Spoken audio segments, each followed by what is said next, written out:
మొదట కొరింథీయులకు 2-3 అధ్యాయం. దేవుడు తన్ను ప్రేమించే వారి కొరకు ఏవి సిద్ధపరచనో అవి కంటికి కనబడలేదు, చెవికి వినబడలేదు, మనిషి హృదయమునకు గోచరము కాలేదు అని వ్రాయబడి ఉన్నది.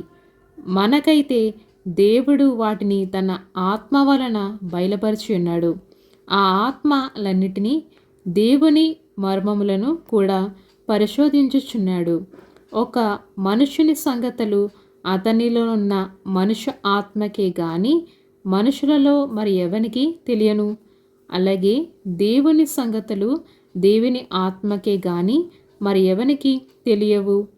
దేవుని వలన మనకు దయచేయబడిన వాటిని తెలుసుకున్నటకై మనము లౌకిక ఆత్మను కాక దేవుని యొద్ద నుండి వచ్చు ఆత్మను పొంది ఉన్నాము.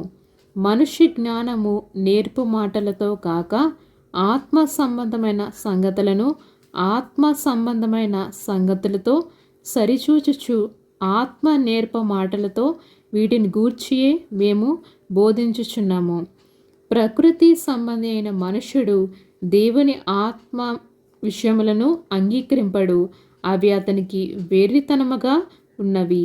అవి ఆత్మానుభవము చేతనే వివేచింపదగును గనుక అతడు వాటిని గ్రహింపజాలడు.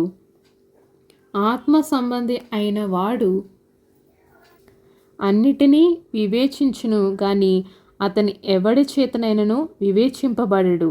ప్రభువు మనస్సును ఎరిగి ఆయనకు బోధింపగలవాడెవడు?